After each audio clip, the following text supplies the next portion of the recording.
All right. I want you to picture this map, not because of what is on it, but what is missing today. Because right there, deep in the Adirondacks, was a place called Long Lake West. This was not a legend. It was not a proposed town that never got built. People, they actually lived here. There were homes, there was a school, there was a church, there was a hotel, general store, post office, a railroad station. Families, they raised their kids here. Travelers, they would step off a train right in this spot. Freight, they moved through here. People went to work in the morning and came home at night. Long Lake West was small, it was remote, but it was very real. Then, in the the fall of September 1908, there was a spark that reportedly flew from a passing locomotive, and it landed beside the railroad tracks, and the Adirondacks caught fire. At first, it didn't look like the end of a town. Men, they came to fight the fire. Trains, they brought help. Crews, they tried to stop the fire before it spread. But before they knew it, the forest surrounding Long Lake West had been transformed. Years of logging had left the ground covered in dry branches, treetops, bark, debris. It was a pretty dry summer. The forest was waiting. Then came the wind. Fire hit, began moving. The same railroad that had kind of helped build its community, it became a pathway for the flames. The train sent to fight the fire may have helped spread the sparks along the tracks. Unfortunately, in the fire, it stretched for miles. Nearly 100 people, they had to be rescued. A building filled with dynamite exploded, and the blast, it tore down communication lines. Heat, it twisted the railroad track. Barrels of nails reportedly melted together. And by the time it was all said and done, the Long Lake West shown on the map that I had you picturing was gone. But this is not the only story of a town that burned. Because when I started to look into kind of what happened here, I found something much bigger. The destruction of Long Lake West was part of an environmental disaster that burned enormous sections of the Adirondack smoke. It traveled hundreds of miles. Entire forests disappeared. In New York, was forced to confront a pretty uncomfortable truth. The Adirondack wilderness was not simply burning. People had helped create the conditions that made it burn.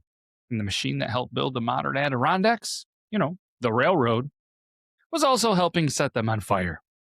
This is the story of one town, one spark, one terrible September, and the disaster that changed how New York protected the Adirondacks forever.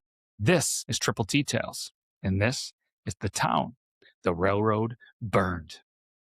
I want you to picture this, and I think that we need to kind of bring Long Lake West back, okay? Because if we only see an abandoned place on an old map, I feel like this fire truly means nothing. I feel like we need to understand what was here. I know I told you a little bit, there were some families. No. We have to understand just how different the Adirondacks truly once were. Because today, many people imagine the Adirondacks as, permanent wilderness, mountains, lakes, forests, trails, places protected from development, places that have always been wild. That's not the full story.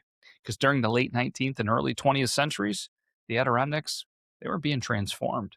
Timber companies, they pushed pretty deep into the forest. And once you push that deep, you know what follows? Railroads. Industrial operations, they started to appear in places that had once been extraordinarily difficult to reach. Let's put it that way. And wherever the tracks went, well, people went too. Workers, families, merchants, travelers, hotel owners, railroad employees. Entire communities could just exist. They could come to fruition because a rail line had created a reason for them to exist. Long Lake West, it was one of those places. Story was tied to steel rails cutting through wilderness. The Mohawk and Malone Railway, they pushed into the central Adirondacks during the late 19th century. The route was ambitious. The terrain was absolutely difficult. And the landscape was, remote. But the railroad, it changed everything. Suddenly, places that had once required long journeys by wagon, foot, boat, or winter road, It actually became connected to a much larger world. I mean, people could move faster, supplies could move faster, timber could move faster, tourists could move faster. And Long Lake West found itself connected to that new Adirondack world. So the town, it grew around the tracks. That detail is important because the railroad, it was not simply something that passed through Long Lake West. The railroad was the reason the place mattered. And eventually, the relationship would become pretty terrifying. Try to picture Long Lake West before the fire, not as ruins, not as smoke, not an empty place in the forest. I want you to picture movement. A locomotive approaches. Smoke rises above the trees. The train slows. Passengers, they're looking through the windows. Railroad workers, they move along the platform. Freight is unloaded. People, they wait near the station. Nearby stands the Wilderness Inn. I mean, there's a school, there's a church, there's a post office, there's a general store, a livery stable, there's homes, there's barns, buildings connected by roads and paths in a community that was surrounded by forest. This was never New York City. It was never Albany. It was not even a large Adirondack town. But that almost makes the story, in my opinion, a little more powerful because Long Lake West was actually the kind of place that history usually forgets. A working community, a railroad community, a place where people built lives because industry had created an opportunity in the wilderness. The railroad connected Long Lake West to larger operations that were all over the region. One of the most fascinating people connected to this landscape was a businessman named Abbott Augustus Lowe. Most people knew him as A.A. Lowe. Lowe owned an enormous amount of Adirondack land, roughly, I think it was 46,000 acres. That was stretching through a vast section of the region. He didn't simply cut trees. His operations were almost unbelievably diverse. Through the Horseshoe Forestry Company, Lowe developed an industrial empire in that very wilderness. He had timber, maple syrup, spring water, wine, vegetables, rail transportation. I mean, at one point, his operation were producing tens of thousands of gallons of maple syrup. I mean, think about that. Deep in the Adirondacks, at the beginning of the 20th century, an industrial operation was producing around 20,000 gallons of maple syrup in a single year. That's not untouched wilderness that I feel like we imagine today. It was a working landscape. I mean, rail lines, they cut through the forest. Locomotives, they hauled materials. Workers moved between camps and operations. Trees came down, products went out, money came in. The railroad made it all possible. But every mile of track, it brought something else into the forest. Fire. A steam locomotive, yeah, it's a pretty incredible machine, right? I mean, water, heat, pressure, steel, fire. Well, last part, you're going to want to pay attention to. That matters because the locomotives moving through the Adirondacks carried fire into one of the most, well, flammable landscapes imaginable. Coal burn, wood burn, hot embers escaped, sparks flew. Railroad companies understood the danger. Spark arresters were supposed to, help prevent material from escaping locomotives. But technology, as it always is, it's pretty imperfect, especially then. Maintenance wasn't very perfect either. Enforcement, well, not imperfect. And all it took was just one ember, one spark, one tiny piece of burning material landing in the wrong place. Today, if you walk through a very healthy forest, you might imagine a spark landing harmlessly on a damp ground. That wasn't always the landscape that was surrounding the Adirondack railroads. I mean, logging changed it. When valuable trees were cut and removed, an enormous amount of debris would often remain behind. I mean, all the branches, the treetops, the bark, the broken wood, the brush, the material was known as slash. And when it dried, well, it became fire fuel, right? I mean, just imagine piles of dry branches stretching throughout the forest. I'll place railroad tracks beside them, and I'll send steam locomotives through every day. The danger became pretty obvious, but at the time, the railroad was more essential. The timber industry was essential. The jobs, you guessed it, essential. The towns depended on them. Long Lake West depended on them. That is the contradiction at the center of the story, right? The system that allowed these communities to exist is actually creating the conditions that would destroy them. And Long Lake West was not the first warning. The Adirondacks had already burned before, like pretty bad, because forest fires, they existed. I mean, lightning could start fires, campfires started fires, brush burning would start big fires, logging operations, locomotives, all of that could start fires. But by the late 19th century, the scale of destruction was becoming, well, pretty impossible to ignore. I mean, between 1888 and 1914, there was more than 1 million acres of Adirondack timber that was destroyed by fire. I mean, 1 million acres. That's a pretty difficult number to picture, right? So forget the number for a second. Picture a forest fire, right? Now imagine it moving beyond one hill, beyond one town, beyond one county. Imagine smoke just kind of filling the sky for days. Imagine the sun turning strange colors. Imagine ash falling from the flames. Entire landscapes blackened.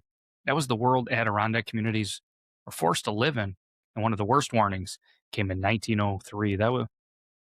That year, massive fires burned across the region. I mean, the destruction was enormous. Smoke spread across vast distances. The state was, well, forced to pay a little bit of attention. I mean, people talked about prevention. They talked about patrols. They talked about the railroads. They talked about the danger of the slash. They talked about changing the way the forest was managed. But talking about danger and eliminating danger are two very different things, right?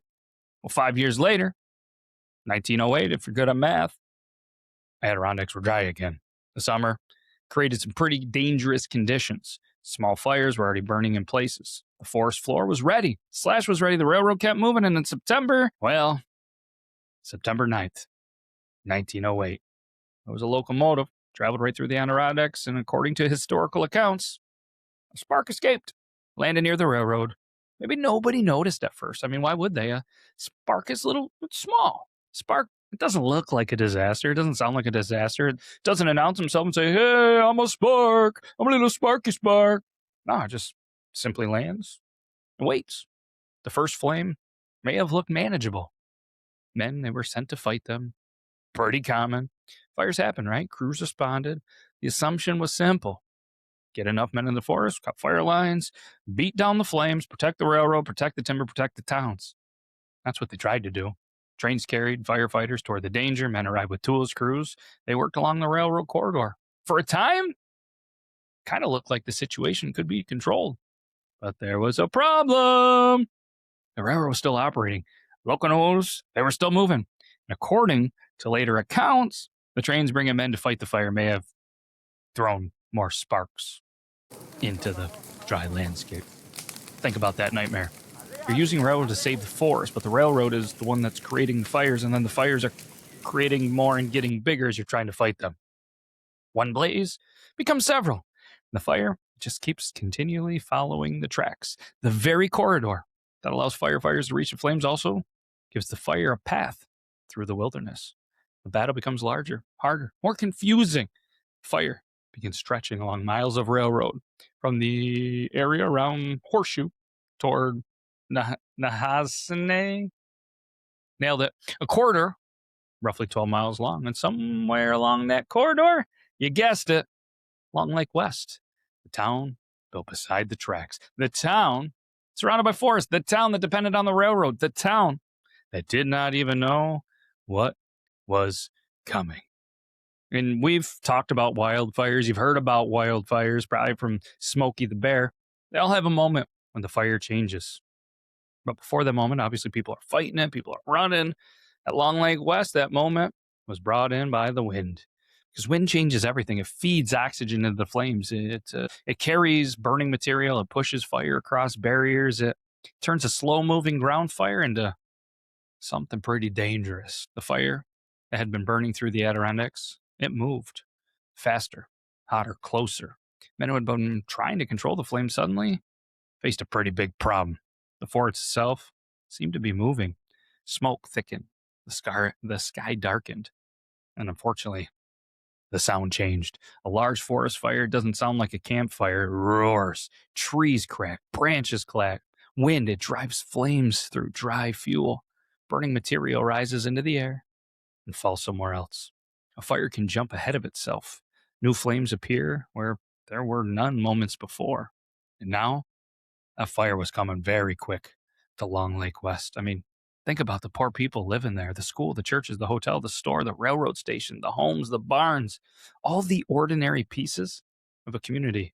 How long does it take to understand that your town can't be saved? I mean, how long do you keep fighting? How long do you keep packing? What do you take when everything you own has to fit in the palm of your hands? The fire was moving. The railroad was the only way out for many of them. And soon, the train arrived at Long Lake West. It didn't carry tourists, it didn't carry freight. And what it offered? One final chance to escape because the town, well, it was about to burn. And I mean, could you imagine that by the time the people of Long Lake West really understood what was coming, the question was no longer, could it be stopped? It was, could we get everybody out?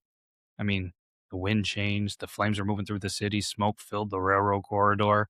The same landscape that supported this community was becoming a trap pretty quick. I mean, Lake West was surrounded by trees. The railroad that ran through the middle of all of this, it was the life. It was the heart. It was the livelihood. And that had always kind of been the town's greatest advantage, right? Now, it's the only way that many people could escape. A fire train was sent to the community. Nearly 100 people had to be rescued. I mean, stop and picture that. Not one family, not a handful of workers, nearly 100 people trying to leave a town while the Adirondacks were burning all around them. Men, women, children, railroad workers, hotel employees, families, people who may have believed even then that they wouldn't be coming back because, unfortunately, that's how disasters often work. You don't immediately understand that you're watching the final moments of the world you know. You grab what you can, you leave what you can't, and you tell yourself the house, it might be all right. The store, it could be good. The hotel will probably make it, you know. The wind, it's just gonna change again. The crews, they're gonna win the fight. The fire, it's just gonna burn around the town. You tell yourself anything that makes it easier to get on that train. Then the door closes, the locomotive begins to move, and your home disappears behind the smoke. The railroad that had brought people to Long Lake West now was carrying every single one of them away. The machine that helped create the town had become its evacuation route. Behind the train, the fire was coming quickly. There's no single surviving film reel showing us the true destruction of Long Lake West. I mean, there's no helicopter footage, no live TV reporter that was standing beside the tracks, no cell phones that were uploaded within minutes. What remains were written accounts. I mean, newspaper reports, later histories, a list of buildings that existed before the fire and a list of what was gone after. Together, they allow us to kind of reconstruct the scale of this disaster. The Wilderness Inn, burned. Railroad station, gone. Post office, gone. School, gone. Church, gone. General store, gone. The library stable, gone. Homes, barns, railroad cars, boarding cars, infrastructure, gone. One building after another disappeared into the fire. I mean, think about those names actually mean. A school, it's not just a building, it's where children learn to read. A church is not just lumber and nails, it is weddings, funerals, Sunday mornings. A general store, well, it's where neighbors meet. Post office is how remote communities remain connected to the world. A hotel is what brought strangers to the town for the night. Railroad station is arrival, departure, opportunity, news, everything that made Long Lake West a community was concentrated in one small area. It made the town feel alive. It also, though, meant the fire could take almost everything. The flames didn't care which building mattered most. The flames didn't care what had taken years to build. They didn't care what could never be replaced. Fire moved from structure to structure. Wood dried by summer heat, roofs, porches, barns, store supplies, railroad equipment, anything capable of burning became part of the fire. And the heat was extraordinary. Accounts from the aftermath describe railroad tracks that were twisted by the hot temperatures. Barrels of nails, they were melted all together. I mean, the detail might be the one I can't stop thinking about. Nails, objects, created to hold buildings together melted into a mass after the buildings themselves were gone? There's something almost too perfect about that image. The town had been built with wood, steel, sweat, and ambition. Now, the hardware that once held pieces of it together fused in the heat. But the most violent moment was still coming because somewhere inside the burning community, there was dynamite, and there was a lot of it. It was the Adirondacks of 1908. They were just a place of trees and hotels. It was industrial landscape. I mean, railroads, they're being built and maintained. Timber operations, they had to push through the wilderness, and the rock had to be moved, right? Land had to be cleared. Construction required explosive. Dynamite was a tool, a very dangerous one, but a common one. Long Lake West storehouse that they had there reportedly contained dynamite. As fire moved through the town, the flames reached it. That's when the Adirondacks exploded. I mean, the blast was enormous. Accounts say the concussion was felt miles away at Horseshoe, at Little Tupper Lake. I mean, imagine being far from Long Lake West. You're watching the smoke fill the sky and then hearing and probably feeling the explosion. For the people escaping the town, it must have confirmed what may only they began to understand. I mean, there might be nothing to return. The explosion tore down telegraph and telephone wires, railroad tracks damaged. The community was burning, and now communication gone. That matters because today, disaster information, it moves instantly.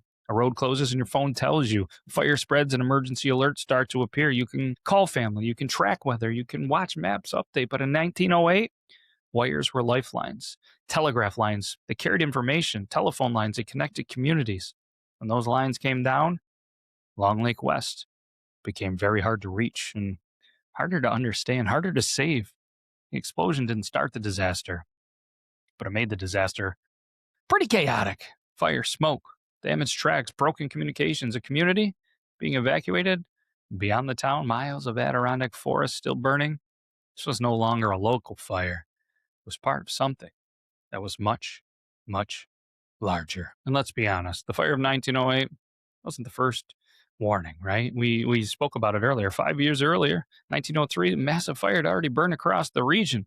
That destruction was enormous. The smoke had traveled. The danger of locomotive sparks had already been discussed. The danger of logging slash had been discussed. The vulnerability of remote communities were exposed. People knew, maybe not everything, but maybe not the science and technology available today, but enough.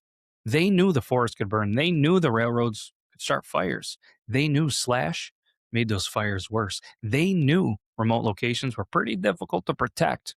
Then came 1908, and I mean, it just burned and burned, and Long Lake West was gone, disappeared into smoke.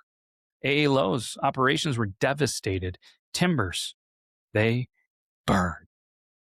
Railroad infrastructure was damaged. Smoke spread across enormous distances. The sky changed over communities nowhere near the flames, and at some point, the problem became too large to dismiss as bad luck. New York had to make a choice: keep fighting fires after they started, or change the system that allowed them to become disasters. That shift sounds obvious now. Was not obvious then. Fire protection in wilderness larger than some states is an enormous problem. The Adirondack Park covers millions of acres. I mean, mountains block views, forests hide smoke, communities are scattered, roads are limited. In 1908, there wasn't satellites watching heat signatures from space. There was no aircraft carrying infrared cameras. There was no emergency alerts that were appearing on people's phones. If a fire started deep in a forest, somebody had to see it, and someone had to report it, and someone had to reach out. Every lost hour mattered. The Adirondacks needed eyes, and soon New York would begin putting these eyes above the trees. Because in 1909, 1 year after Long Lake West had burned, New York changed its approach. There was new laws and regulations that attacked the fire problem from several directions. Railroads, they faced stronger requirements during dangerous fire seasons. They actually, had to burn oil rather than fuel more likely to throw dangerous spark. Losing out on logging operations, was a thing, but they now had to be responsible, not leaving so much slash around. The debris that were left behind timber cutting, they couldn't just be treated as somebody else's problem. Fire patrols, they expanded. Surveillance improved. The state increased its ability to close dangerous forest areas when conditions became extreme. The idea was changing. The forest It would no longer simply be watched by whoever happened to be nearby. Protection had to become organized. Someone needed patrol, someone needed authority, someone needed to look for smoke.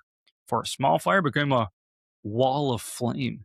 The disaster, yeah, it revealed the weakness of waiting, because by the time a fire reached a town, it was already too late. The new goal was detection. Find it early, report it quickly, send men before the wind turned it into something unstoppable. And it required a pretty different view from the Adirondacks. Literally, the state needed to see over the forest. So people, they had to climb to mountains. I mean, imagine standing on top of a mountain in the Adirondacks in 1909.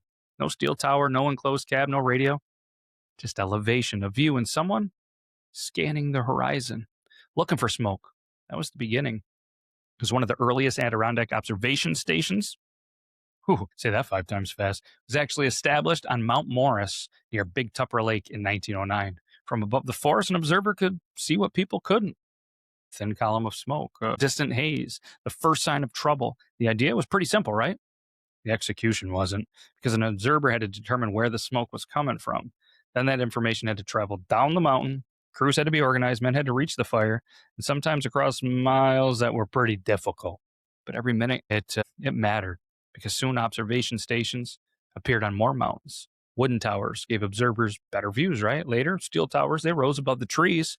The Adirondack skyline had changed. For generations of people who grew up in the North Country, fire towers became part of the landscape. I mean, you could see them from the lakes, from the roads, from distant ridges. Tiny little structures standing above the forest. Today, many people think of them as hiking destinations, places for photos, places to climb above the trees and see the mountains stretching the horizon. But that is not why they were built. They were built because the forest had burned, because towns had been threatened, because timberlands had disappeared, because smoke had covered the region, because Long Lake West and places like it, you know, well, it was too late for them, because every tower carried the memory of the disasters that had already occurred. Its entire purpose was to make sure someone saw the next spark sooner. And I want to say, too, the most obvious thing that fire leaves behind is emptiness. Blackened trees, ash foundations, twisted metal. But the 1908 fires left something else.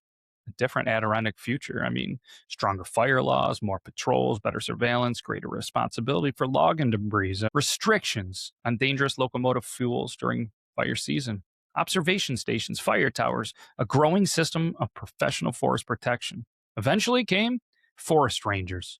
The Adirondacks that we know today were not only shaped by the people who protected them, but the disasters that proved protection was necessary. And that is the strange legacy of Long Lake West. The town burned, but the lessons survived. The fire destroyed buildings, but it helped strengthen the argument that the forest, it needed to be watched. The railroad helped create the disaster, but the disaster helped create a new era of forest protection. Destruction led to prevention. Smoke led to observation. The town disappearing beneath the flames helped convince people to look farther across the horizon, to watch, to prepare, to see the next fire before it came, well, another Long Lake West. And every disaster it has a moment before, a normal moment, a moment when nobody knows what is coming. Train moves through the Adirondacks. People hear it approaching. The locomotive passes. Then the sound fades right into the forest. Maybe someone goes back to work. Maybe children are just sitting inside the school. Maybe guests are inside the Wilderness Inn. Maybe mail is just waiting for them at the post office. Maybe someone is buying supplies at the general store. Life continues. Then, the spark lands beside the tracks. That is all. Something tiny, almost invincible. And before it, well, everything that came is kind of gone. The logging, the slash, the drought, the railroad, the weak enforcement, the warnings, the weather. That tiny spark finds exactly what it needs: fuel. Fire grows, men arrive, trains bring help, the wind changes, the flames move. Nearly 100 people have to leave by train now, immediately, while the town burns behind them, while dynamite explodes. Wires fall, rails twist, nails melt, smoke travels hundreds of miles. 1 year later, people begin climbing mountains to watch the horizon. That is the story of Long Lake West. Not a ghost town, not a legend, not an Adirondack campfire story. A warning. The railroad did not destroy this town alone. The fire had been years in the making. It only needed one spark. And today, more than a century later, the forest has hidden much of what happened. The smoke's gone, the flames are gone, the long Lake West shown on the old map, gone. But if you know where to look, the story's still there in the old railroad corridor, in the name, Sabattis, in the records of the fire, and in the towers that once stood above the Adirondacks, watching for smoke. This has been Triple T Tales. And until next time, keep looking at those old maps because sometimes the place that disappeared has the biggest story to tell. We'll be back next week. Take care, everybody.